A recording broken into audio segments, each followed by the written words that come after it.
On est au dernier verset de la paracha de Bamidbar. Et dans ces derniers versets, il y a un avertissement qui est donné. וידבר אדוני אל משה ואל אהרון לאמור אל תכריתו את שבט משפחות הקהתי מתוך הלוויים וזאת עשו להם וחיו ולא ימותו בגישתם את קודש הקודשים אהרון ובניו יבואו ושמו אותם איש איש על עבודתו ואל מסעו ולא יבואו לראות כבלע את הקודש ומתו. Alors, dans ce verset, qu'est-ce qu'il est recommandé? Il est recommandé de faire très attention à ce que les Lévi'im, qui avaient comme rôle de transporter les différentes parties du tabernacle et les différentes parties du sanctuaire, surtout n'osent ni toucher ni voir les ustensiles et surtout pas le haron dans lequel étaient les luchot abrit, dans lequel se trouvaient les tables, les deux tables de la loi. C'est ce qui est dit au verset, on peut lire tous les versets. L'Éternel parla ainsi à Moïse et à Aaron: n'exposez point la branche des familles issues de Kehat à disparaître du milieu des Lévi'im. Pourquoi? Parce que la famille de Kehat, les trois familles de Lévi, il y avait trois familles dans le Shevet Lévi, il y avait trois familles, et la famille de Kehat était celle qui s'occupait en particulier des différents kelim, des différents ustensiles, y compris du Aaron Abrit. Alors donc il y avait quelque chose qui les menaçait, eux, en particulier. Mais agissez ainsi à leur égard afin qu'ils vivent au lieu de mourir lorsqu'ils approcheront des saintetés éminentes. Aaron et ses fils viendront et les commettront chacun à sa tâche et à ce qu'il doit porter. D'abord, il devait y avoir une répartition des tâches extrêmement précise, que chacun remplisse exactement le rôle qui lui avait été assigné, de peur qu'il n'entre pour regarder, la tentation est grande, fût-ce un instant, les choses saintes, et qu'il ne meure. Alors il y a quelque chose d'intéressant et qui paraît paradoxal. C'est que, en fait, plus on est tenté de se rapprocher de quelque chose qui est kadosh, et plus la chose est kadosh, plus on risque de subir des dommages. C'est paradoxal. Voilà, il y a quelque chose ici de paradoxal. Et on veut essayer de comprendre pourquoi ce paradoxe. Pourquoi les Lévi'im, c'est évidemment, ce sont eux qui ont été choisis pour cela, ils ont aussi les qualités nécessaires à cela. Et puis, évidemment, ils le font parce qu'ils veulent se rapprocher, peut-être en touchant ou même en regardant.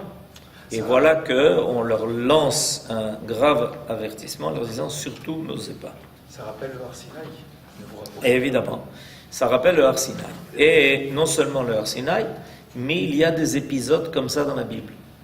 Il y a dans la Bible des épisodes où les personnes ont été punies de ne pas avoir respecté les distances nécessaires. Pardon? Et évidemment, les enfants de Aaron, Nadav et Avihu, vous avez tout à fait raison. C'est-à-dire qu'il faut savoir que le Kodesh impose une distance. Et la distance que l'on a vis-à-vis du Kodesh n'est pas à notre désavantage, mais au contraire à notre avantage. De la même façon qu'on n'a pas le droit de prendre un Sefer Torah sans intermédiaire.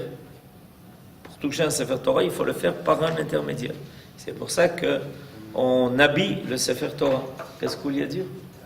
Mais bon, quand il transportait, c'était obligé de le voir. Il mettait une bâche dessus. Bien sûr qu'il mettait une bâche dessus. Un des préparatifs à tout déplacement du tabernacle était de recouvrir les instruments avant qu'ils ne soient pris en charge par les Lévi'im. bédio comme ça. De la même façon qu'on ne promène pas un Sefer Torah tout nu, on l'habille. D'accord? Moi, quand j'étais jeune, j'ai connu le Sefer Torah qui était entièrement emmailloté. Vous n'avez pas connu ça? Si. Le Sefer Torah était entièrement emmailloté. C'est-à-dire que sur toute la longueur du parchemin, il y avait un tissu ouais, qui était... Ouais. Et donc en fait, on ne voyait que l'intérieur, là où on lisait, mais l'extérieur, tout le parchemin était entouré d'un linge énorme, ce qui d'ailleurs le rendait beaucoup plus lourd. Imaginez-vous un peu le poids que ça rajoutait à cela. Mais moi, dans mon enfance, je n'ai connu les Sefer Torah que comme ça, que dans cet état. Ils étaient entièrement emmaillotés, du début jusqu'à la fin. Est-ce que c'est le rôle du foulard? Ça n'a rien à voir. Je vois qu'on met souvent un foulard dessus, là. Si, ça aide aussi à cela. De la façon que quand on veut embrasser le Sefer Torah, on ne touche pas directement. C'est une interdiction. Sauf évidemment celui qui doit le faire pour son travail, comme le sofer qui doit écrire, ou celui qui doit lire dans la Torah, qui est des fois obligé de bouger le parchemin. Ça ne prouve pas un manque de respect. Quand celui qui le fait, il le fait parce qu'il est obligé de rectifier le Sefer Torah ou de le mettre à sa page. Mais quand quelqu'un n'est pas tenu de cela, il est interdit de toucher au Sefer Torah directement. C'est interdit. Il y a des choses très graves qui sont dites à propos de quelqu'un qui se permet donc de... Et ça nous fait rejoindre exactement ce qui est là. C'est vrai pour le Sefer Torah, c'est vrai pour d'autres choses aussi. Il ne faut pas... on a des fois le sentiment, il faut toujours le rappeler, on a des fois le sentiment que plus on va se rapprocher de quelque chose, plus on va profiter de sa valeur. Non, des fois la valeur de quelque chose se manifeste précisément par la distance que l'on prend vis-à-vis de lui. Okay? Comme on ne peut pas évidemment rentrer au Beth Amikdash comme on veut. Mais on voudrait être dans le Beth Amikdash. Nachon. On voudrait être au Beth Amikdash, mais on ne peut pas rentrer comme on veut. On ne peut même pas rentrer sur l'esplanade du temple sans énormément de précautions. Et aujourd'hui, depuis déjà de longtemps, c'est une chose qui a été interdite. Parce que les Chachamim savent ce principe, que quand on essaye de se rapprocher sans les précautions nécessaires, au lieu de profiter de la chose, on va au contraire subir des préjudices de la chose. Alors il nous dit, le Rav Munk, qu'ils ne viennent pas regarder lorsqu'on enveloppe, exactement ce qu'on a dit, c'est-à-dire que les kelim, avant qu'ils ne soient transportés par les Lévis, mais ils étaient enveloppés. Qui les enveloppait? Les Kohanim. Les Kohanim. Les Kohanim avaient ce rôle-là. Les Kohanim avaient le rôle et ils le faisaient avec beaucoup de pudeur. Ils enveloppaient les Kélim et une fois que les Kélim étaient enveloppés et cachés dans leur housse, à ce moment-là, les Lévi'im pouvaient venir les prendre en charge pour les déplacer dans leur déplacement dans le désert. Alors, il y a ici un mot qui n'est pas très clair, il figure dans le dernier verset, le verset 20. Velo yavu lirot kebala et kodesh. Le mot kebala n'est pas très clair. N'est pas très clair. Alors, qu'est-ce qu'il veut dire? Pour Rashi, bala a le sens de couvrir. Ok? Donc, ils ne doivent pas venir avant que ça ne soit couvert. Rashbam, qui était le petit-fils de Rashi, lui, au contraire, l'interprète dans le sens de démonter. Le Talmud, dans le traité de Sanhedrin, établit un rapport entre ce terme et l'action de voler. Et cite l'ivloa. L'ivloa, ça veut dire engloutir. Engloutir, avaler. Et cite la sentence: quiconque vole un objet sacré est passible de la mort céleste. Et les zélés sont autorisés à le faire mourir. Ici, Kebala est à rapprocher du sens d'avaler ou subtiliser. Ça veut dire prendre, dérober. D'accord? Nachmanide note encore que les Lévim ne doivent pas se précipiter pour voir les objets nus et sans couverture. Ils ne doivent même pas soulever un coin de couverture et risquer de voir la Shrina. Le Midrash dit également que les Lévim n'ont pas le droit de regarder, fût-ce d'un clin d'œil.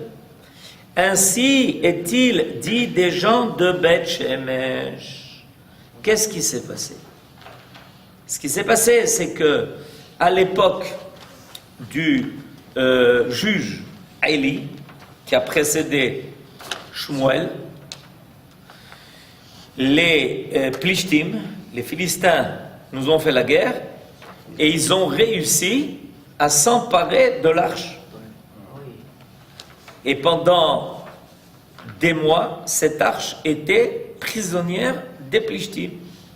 Mais alors à ce moment-là, il commençait à leur tomber dessus des catastrophes de tous les coins. Finalement, ils ont compris qu'ils n'avaient plus le choix. Leurs sages leur ont dit, écoutez, il vaut mieux s'en débarrasser parce que ça va mal se terminer. Ils étaient tous malades, il leur arrivait des catastrophes, les rats se promenaient de partout. Ils ont compris que c'était à cause de cela. Alors ils ont rendu l'arche. Ils l'ont mise sur une charrue qui était tirée par une charrette, sur une charrette qui était tirée par des vaches, et dans des conditions très précises. Et les vaches, par elles-mêmes, d'elles-mêmes, sans être guidées, ont ramené cette arche-là dans le camp d'Israël. Et le premier endroit où elle est arrivée, c'est à Beth Shemesh. Et imaginez-vous que les gens de Beth Shemesh, tout d'un coup, qu'est-ce qu'ils voient? L'arche qui arrive et qui débarque. Ils se sont précipités et par curiosité, ils ont voulu voir. Et alors, il y a une discussion entre les commentateurs, il y a une hécatombe. Tout celui qui a osé s'approcher et surtout regarder l'Arche Sainte a été tué. Là, il amène une opinion. Il frappa dans cette population 70 hommes sur 50 000. Il y en a qui disent que c'est le con, qu'il y a beaucoup plus que ça qui a été frappé. Ils furent accusés d'avoir plaisanté ou prononcé des paroles légères en présence de l'Arche Sainte, comme si, c'est arrivé, alors qu'en général, l'Arche Sainte, il est placé dans le Kodesh à Kodashim, que personne ne peut y accéder, ni même voir. Le Kohen Gadol, le jour de Yom Kippourim, après des tas de préparatifs et une sanctification énorme, et puis voilà que tous ces gens de Beth Shemesh, ils étaient torse nus parce qu'ils étaient dans les champs en train de travailler. C'était des agriculteurs, il faisait chaud, à peu près comme aujourd'hui. Alors imaginez-vous, ils se sont précipités comme ça, torse nu, en sueur, voir l'Arche Sainte, et... Moi j'avais entendu que l'Arche Sainte allait basculer. Non, ça c'est autre chose. C'est autre chose? Non, ça c'est autre chose. Il y a un autre cas. C'est à l'époque du roi David, ça. Ce que vous dites, Yosef. Non, ça, ils ont été frappés parce qu'ils n'ont pas manifesté le respect et la distance qui étaient nécessaires vis-à-vis de Aaron Abrit. Et ça, c'est fondamental. Il y a quelque chose de très important. Il faut savoir que, en réalité, on intègre plus le Kodesh en prenant ses distances vis-à-vis du Kodesh. Le fait de se précipiter, comme des fois, on voit des gens qui rentrent au Beth Knesset comme s'ils allaient faire une course. C'est pas comme ça. Vous savez qu'un Beth Knesset doit avoir 2 entrées. Pas une, 2. Comme ici. Il y a 2 entrées. Une première entrée, qui est une antichambre, et ensuite une deuxième entrée au Beth Knesset. Un des buts, c'est dans la halakha. Il faut avoir 2 entrées au Beth Knesset, et pas une. Alors il y a plusieurs explications qui sont données à cela. Une des explications, c'est que précisément, ça permet de faire le passage entre l'extérieur du Beth Knesset, le chol, le profane, et graduellement quelqu'un dit, hop, c'est fini, je suis plus dans la rue. Je suis rentré, il faut que je me prépare. Et c'est important, parce que ça, c'est ce qui permet de sentir le Kodesh. Le fait de se précipiter vers le Kodesh ne permet pas de sentir le Kodesh. Comme si le Kodesh était à ta disposition. Le Kodesh, il n'est pas à ta disposition. Au contraire, c'est toi qui dois faire à chaque fois de plus en plus de préparatifs pour essayer de t'y préparer. On sait qu'il y avait des chachamim, par exemple, des grands rabbanim qui n'allaient pas au kotel. Ils se préparaient longuement avant d'aller au kotel. Ils allaient évidemment toujours au mikvé avant d'aller au kotel. Ils allaient à pied. Ils ne prenaient pas un moyen de locomotion. De chez eux, ils allaient à pied pour pouvoir se préparer petit à petit. Se dire, voilà, on va rencontrer la présence de la Shrina. Il faut savoir que la Shrina n'a jamais bougé du kotel. Rencontrer la Shrina, c'est pas quelque chose d'évident. Imaginez-vous combien de temps se prépare pour aller à un mariage. Ceci, c'est valable des gens qui ont la connaissance. Oui, c'est pour ça qu'on étudie. Revenons à l'épisode de Beth Shemesh. Oui. Ces agriculteurs ont été punis, mais imaginons que ce sont des gens qui, au début de... Ils n'avaient jamais entendu parler du Mishkan.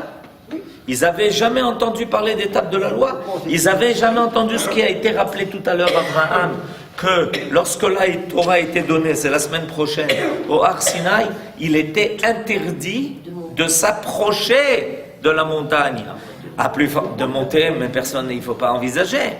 Comment ils n'ont pas appris ça? Et ça, si les gens n'ont pas appris ça et ne sont pas conscients de cela, il leur manque quelque chose de très fondamental. Comment ils n'ont pas entendu? Ils n'ont pas entendu. Ils n'ont pas lu ils n'avaient pas accès à... Alors il y a quelque chose qui manque là. Si on n'a pas conscience de ce qu'est le Kodesh. Il y a des gens, par exemple, ils ne viennent pas au Beth Knesset tous les jours. Mais quand ils viennent au Beth Knesset, ils cherchent une kippa. Ils cherchent à prouver que, ils ont le sentiment qu'ils rentrent dans un endroit qui réclame une tenue qui est différente.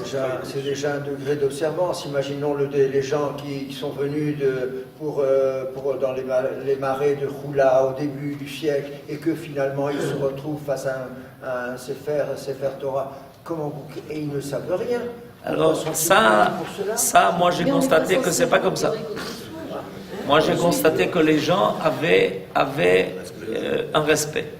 Et des fois, c'est intéressant de voir que le respect de gens qui, comme vous le dites, ça arrive, qui n'ont pas de connaissances, qui paraissent ignorants, il est des fois très grand. Il est très grand. Pourquoi? Parce qu'il y a un sentiment, comment dirais-je, naturel, qu'il y a quelque chose de plus. Il y a quelque chose de plus. Vous savez qu'il est dit ça à propos, il y a un épisode phénoménal dans la Bible, où le roi Achav, il a perdu. Il a été obligé de se soumettre au roi de Aram. Et le roi de Aram, évidemment, il imposait des impôts, etc. Pour lui permettre encore de vivre. Il lui imposait des impôts, il payait, il devait... Et à chaque fois, il réclamait plus. Et à un moment donné, il lui a envoyé un émissaire en lui demandant si tu veux continuer à être le roi et avoir ton indépendance, il faut que tu me aussi remettes un Sefer Torah. Or, le roi Achav, il n'est pas considéré comme le plus grand tzaddik qu'il y a eu sur terre. Surtout que sa femme ne l'encourageait pas tellement à être tzaddik. Alors, quand il a entendu cette demande, il lui a répondu, je suis prêt à tout te donner, l'or, l'argent, tout ce que j'ai, tout, prends tout. Mais un Sefer Torah, il faut que je reçoive l'autorisation. Ah oui, de qui?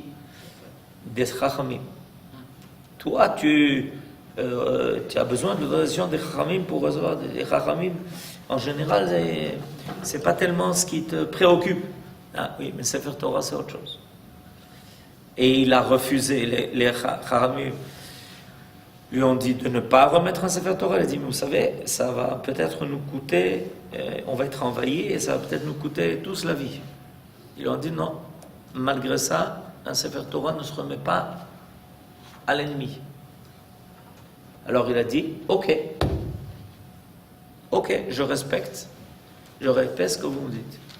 Finalement, il y a eu la guerre, et ce roi-là s'est vanté qu'il n'y aurait même pas suffisamment de poussière pour supporter tous les chevaux de son armée. Alors Achav lui a répondu, écoute, on ne vend pas la peau de l'ours avant de l'avoir tué. Alors, il ne lui a pas dit ça comme ça, il lui a dit ça en ivrite. Al yitalel hoger kimfateach. Ce qui veut dire, ne conduis pas comme quelqu'un qui ouvre, je ne sais pas comment on dit en français ça, ce que les soldats portent. L'armure. Non, tout l'équipement qu'ils ont, okay? Comme si tu revenais déjà du combat et que tu pouvais t'en défaire avant même de l'avoir mis. Parce qu'on ne sait pas comment ça va se terminer. Ça s'est très bien terminé, il a vaincu et il a fait prisonnier. Donc, il y a ce sentiment de respect. Maintenant, le Rav Hirsch, il amène une explication de plus.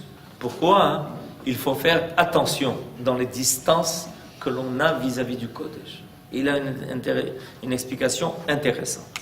Quant au motif de cette interdiction, les commentateurs rappellent évidemment l'ordre divin de se tenir à l'écart du mont Sinaï, le jour de la révélation.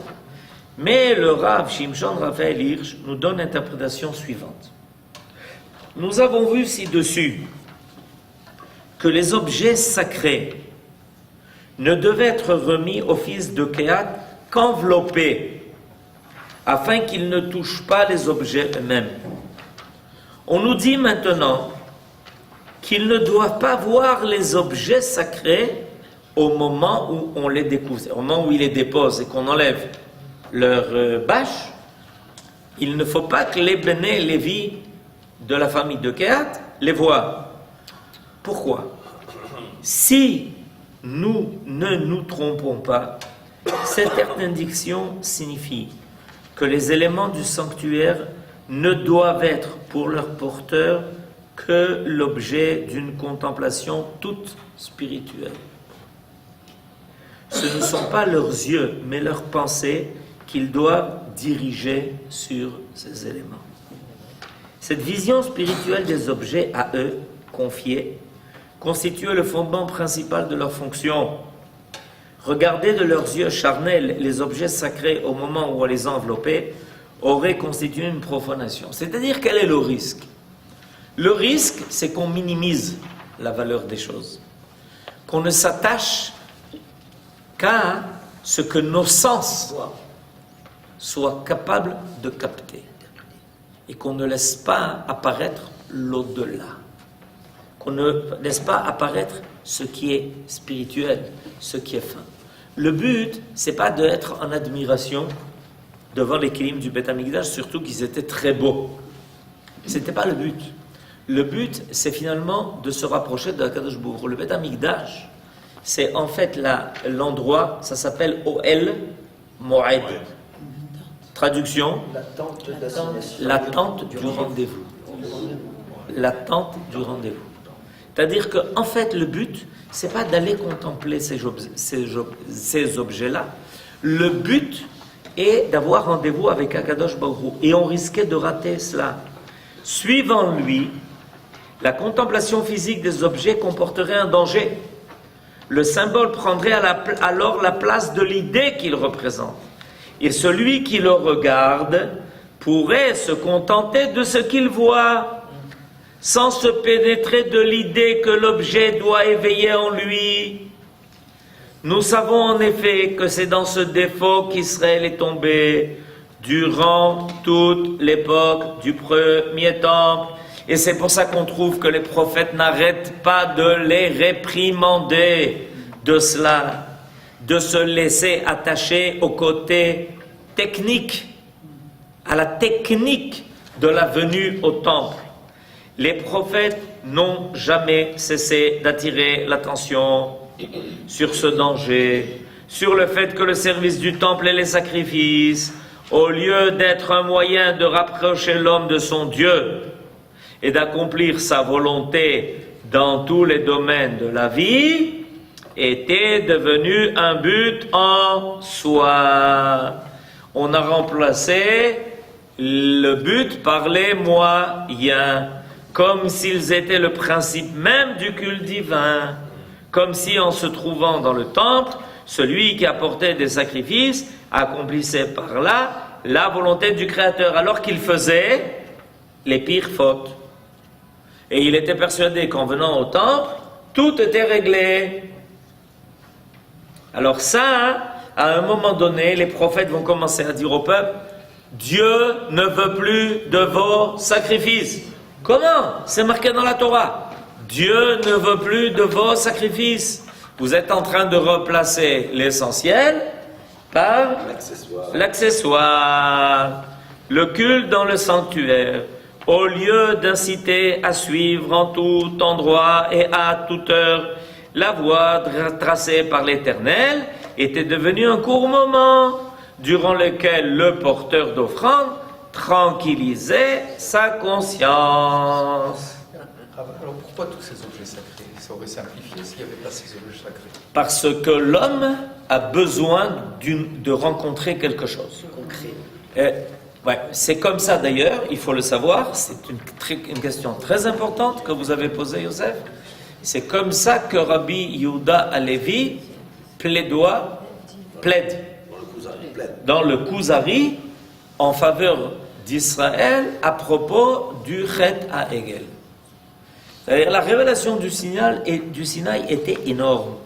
Il y a eu une révélation divine qui ne reviendra plus. Bon, on le sait. C'était une fois dans l'histoire du monde.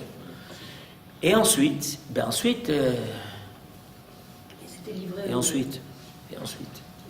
Et ensuite quoi? Qu'est-ce qui se passe? Comment rencontrer Dieu?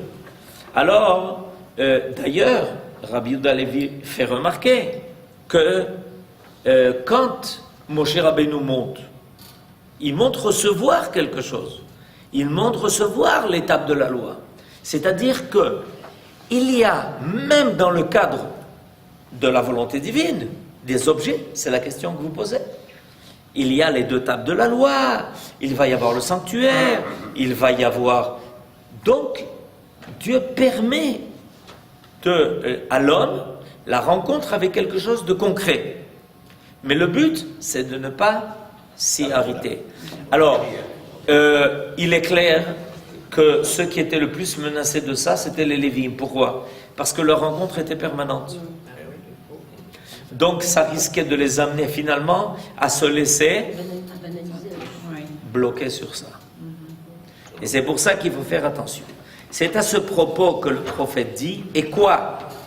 Vous allez voler, tuer, commettre des adultères, prêter de faux serments, offrir de l'encens à la Vodazara qui s'appelle le Baal, suivre des dieux étrangers que vous ne connaissez pas, puis vous venez vous présenter devant moi dans cette maison sur laquelle mon nom est invoqué et vous dites nous sommes sauvés.